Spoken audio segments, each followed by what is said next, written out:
Class 11th students, दूसरा question देखिएगा कि गौरी के चरित्र की विशेषताओं का वर्णन कीजिए अथवा आपके विचार से गौरी अनमेल विवाह के लिए क्यों तैयार हो गई। और इसी को इस तरह से भी पूछा जा सकता है कि सिद्ध कीजिए कि देश को स्वतंत्र कराने में देशभक्तों के साथ साथ गौरी जैसी घर की स्त्रियों का भी कम बलिदान नहीं रहा है। तो बच्चों, ये 3 तरह से इस क्वेश्चन को पूछा गया है, लेकिन आंसर में आप इसको लिखेंगे कि गौरी सुभद्रा कुमारी चौहान द्वारा लिखित गौरी कहानी की नायिका है, जिसे भारतीय संस्कृति के अनुकरण में प्रवीण स्त्री के रूप में दिखाया गया है। सुभद्रा जी की दृष्टि राष्ट्रीय भावना, देश प्रेम, संस्कृति प्रेम, पारिवारिक मूल्यों तथा उच्च साधनाओं पर केंद्रित रहती है। वे स्वयं एक देशभक्त थीं। यही कारण है कि उनके साहित्य में ऐसे ही उच्च जीवन मूल्यों की स्थापना हुई है। गौरी एक ऐसी सुलक्षणा कन्या है जो 19वें वर्ष में प्रवेश कर चुकी है। सामाजिकता व पारिवारिक उत्तरदायित्व के कारण माता पिता उसके विवाह की चिंता में लगे रहते हैं। ऐसे में सीताराम नामक एक प्रौढ़ का संदर्भ आता है, जिसकी अवस्था 35 से 36 वर्ष की थी और पहली पत्नी के से 2 बच्चे भी थे।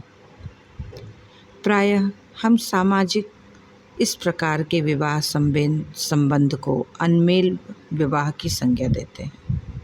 इसी कारण गौरी के माता पिता भी इस निर्धन परंतु उच्च चरित्र संपन्न देशभक्त प्रौढ़ से संबंध नहीं चाहते हैं।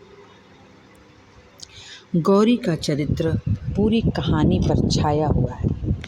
वह भौतिकवाद व सामाजिक बंधनों को परे हटाती हुई सीताराम के बच्चों को उस समय अपनाती है जब वे 1 वर्ष के सश्रम कारावास का दंड भोग रहे थे। उसकी देशभक्ति देखकर गौरी का मन द्रवित हो उठता है और वह कानपुर जाकर सीताराम के आश्रयहीन बच्चों को संभालने का दायित्व निभाने लगते हैं। लेखिका ने गौरी को एक उच्च आशय वाली स्त्री के रूप में प्रतिष्ठित किया है।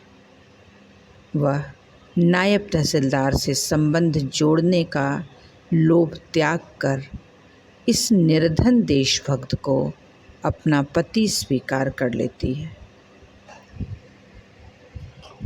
और वह कहती भी है कि किसी विलासी युवक की पत्नी बनने के बजाय मैं इस भोले भाले बच्चों की माँ बनना पसंद करूँगी। गौरी के माता पिता की दृष्टि यह थी, मेरी लड़की इनके बच्चों की धाय बनकर रह जाएगी। दूसरी ओर गौरी की दृष्टि यह थी कि वह किसी विलासी युवक की पत्नी नहीं बनना चाहती थी और इसी वजह से वह अपनी माँ के विरोध के बावजूद अपना निर्णय सुनाती है।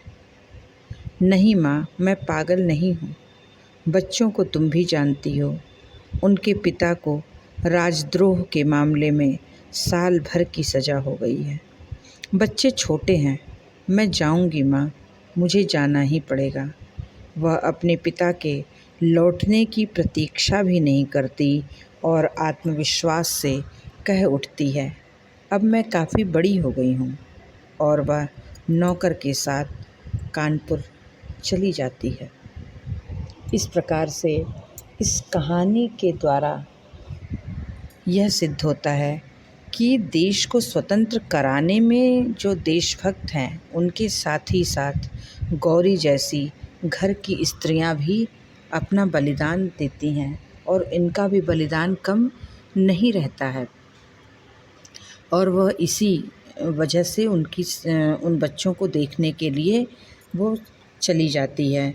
और वास्तव में जो गौरी का राष्ट्रहित है वो जीत जाता है। सामाजिक मानदंड और परंपराएं पीछे छूट जाती हैं।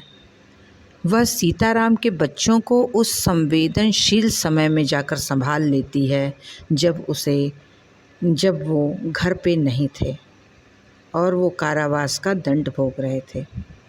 निराश्रित बच्चों की देखभाल गौरी का प्राथमिक कर्तव्य हो गया और वह बिना किसी बंधन के उस देशभक्त के पारिवारिक बंधन में बंध जाती है और कानपुर जाकर बच्चों को